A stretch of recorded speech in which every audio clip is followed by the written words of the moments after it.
but all that shit that bitch did over there was unnecessary. Okay. Everything's in the car. Okay. Let go of me! Welcome to Fayetteville, where the law meets the lawless, in uniform, that is. Here, we have Joanna Dunlap, a woman just chilling in her car, and our dynamic duo of law enforcement, Officer Ryan Haddock and Detective Amanda Bell.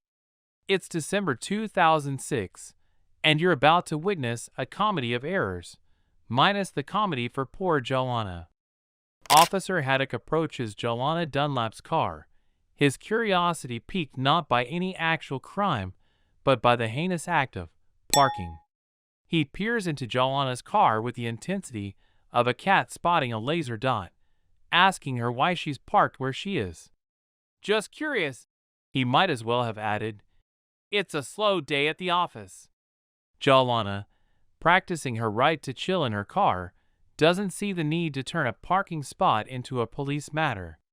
She refuses to show her ID, a twist in the plot that Officer Haddock didn't see coming. All you have to do is give me your information and make sure you are who you say you are, and then you can be out of here. Alright? But as of right now, I don't know whose property this is. I believe that you don't know whose property this is. And you're not wanting to cooperate and just give me your name. Yeah, go on there. What's your first name? Go ahead, just step out of the car. Just step out of the vehicle. All you have to do is give me your information, he insists, as if he's asking for a bite of her sandwich rather than an intrusion into her privacy. Now comes Detective Amanda Bell, her arrival as unnecessary as a screen door on a submarine. She's ready to escalate a situation that's about as dangerous as a parked car, which is to say, not at all. Our officers, armed with their badges and a profound misunderstanding of suspicious activity, decide Joanna's refusal to show ID is the biggest threat since jaywalking was invented. Detective Amanda, with the subtlety of a bull in a china shop, decides it's time for action. She flings open Joanna's car door with the urgency of someone discovering a fire, not a parked civilian. It's as if she's rehearsing for an action movie audition, the part of the dumb cop, perhaps?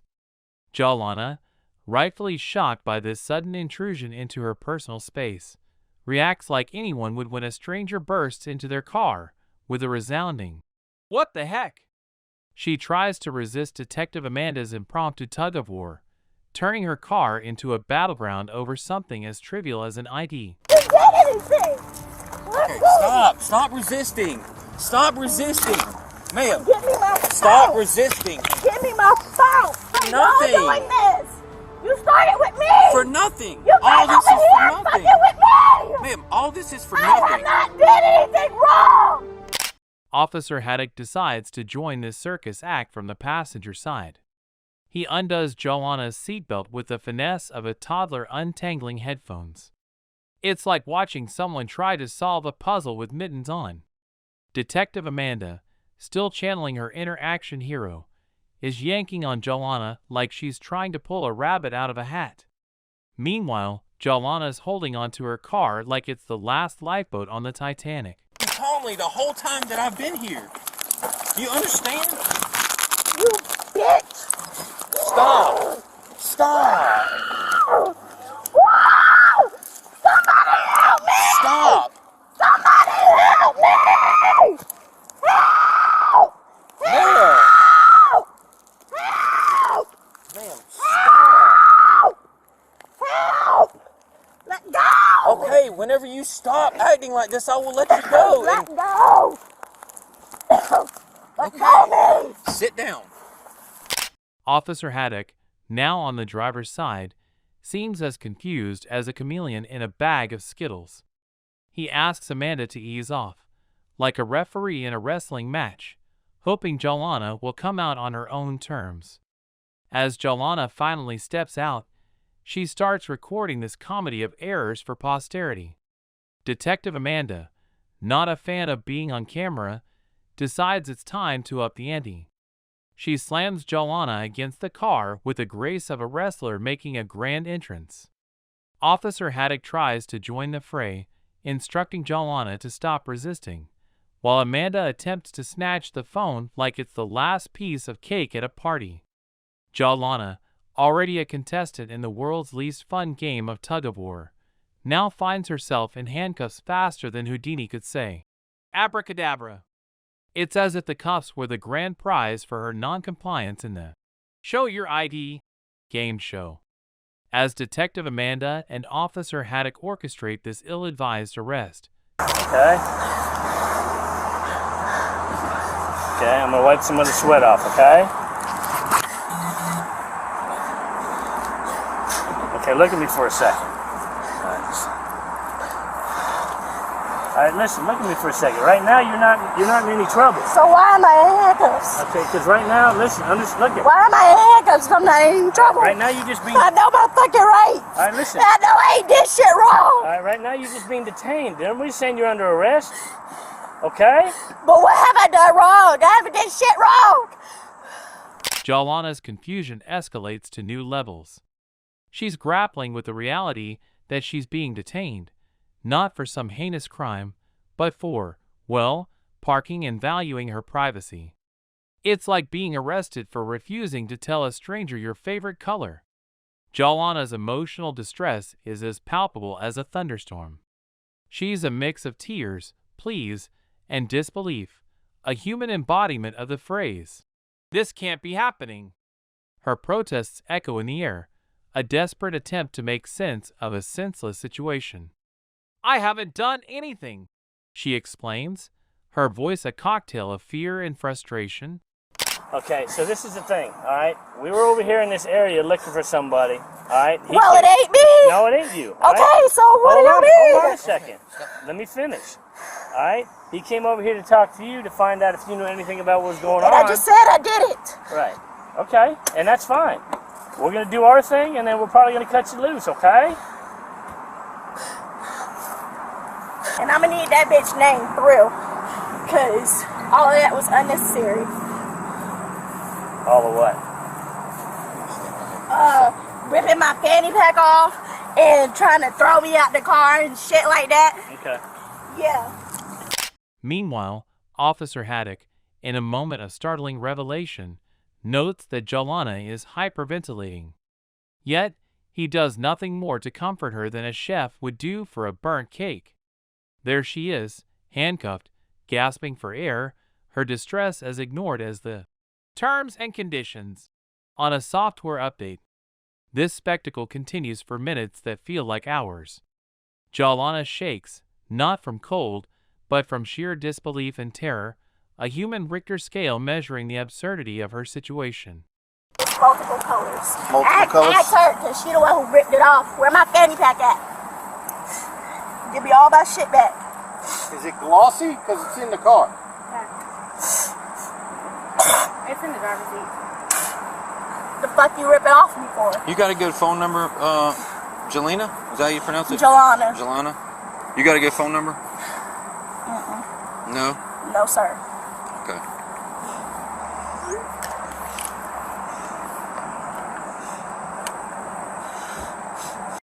Finally, other officers arrive, turning this one-woman show into a full-blown ensemble cast. They force her ID out, only to realize, much to their chagrin, that Joanna was telling the truth all along. In the aftermath of this parking lot circus, an investigation unfolds, resembling less a police procedural and more a game of who's on first. The officers, seemingly guided by the whims of a magic 8-ball rather than actual law, went on a quest to justify their actions. It's like trying to find a needle in a haystack, except the needle is made of straw. Okay, but all that shit that bitch did over there was unnecessary. Okay. I was talking to you, and I would have got out the car if you told me to get out the car. Did I not let you get out the car on your own? After No, hang that. on. But did I not Like, say? she ain't have to do all that I understand, shit. Just but- because you a bitch around all males, don't mean you gotta act like you I the baddest understand, bitch, but- because you ain't. Best believe. And Do where you- the fuck my phone at? It's Jelana. Did I say that right? Yep. Okay. Your phone is on the front seat of the car. Everything's in the car. Okay. All right, so hey, real quick. All right. As they sift through their decision-making, it becomes clear that the reasoning was thinner than a sheet of paper in a rainstorm. The investigation, a blend of confusion and backpedaling, resembles a comedy sketch where everyone forgets their lines. Officer Haddock and Detective Bell, now less like law enforcers and more like characters in a sitcom, try to piece together a narrative that makes less sense than a plot in a surreal art film. And here's where our legal maestro, Larry, chimes in with some much-needed clarity. The Fourth Amendment guards against unreasonable searches and seizures. Translation: you can't just handcuff someone because they won't spill their beans, or in this case, their ID. And let's not forget, North Carolina isn't a stop and identify state. A person who is stopped by police in North Carolina is not required to provide his or her name or produce identification. As the investigation trudges on, the blunders of the officers become as clear as day. Their decision-making process, reminiscent of flipping a coin in a tornado, is scrutinized and found wanting. It's like watching someone try to solve a Rubik's Cube with their eyes closed. Both painful and amusing. Jalana, meanwhile, transforms from a distressed detainee to a plaintiff seeking justice. She files a lawsuit of $75,000 damages, demanding compensation for the emotional and physical ordeal she endured. As the news of the lawsuit spreads like wildfire, public opinion turns into a chorus of disbelief and indignation. Social media erupts in a symphony of sarcasm and criticism. One person commented on a post related to this case. "You can't enforce laws you're not educated on. Stop the infringement on our person and rights." Legal experts and armchair attorneys alike chime in, each with their own hot take on the officer's blunder. Former officers shake their heads in disbelief. One ex-cop said, "The only thing I don't understand is why we went immediately to handcuffing someone that you're just trying to identify." So guys, if this story teaches us anything, it's that knowing your rights is as crucial as knowing the law, especially when those enforcing it might not. Remember, a little knowledge can prevent a whole lot of comedy or tragedy.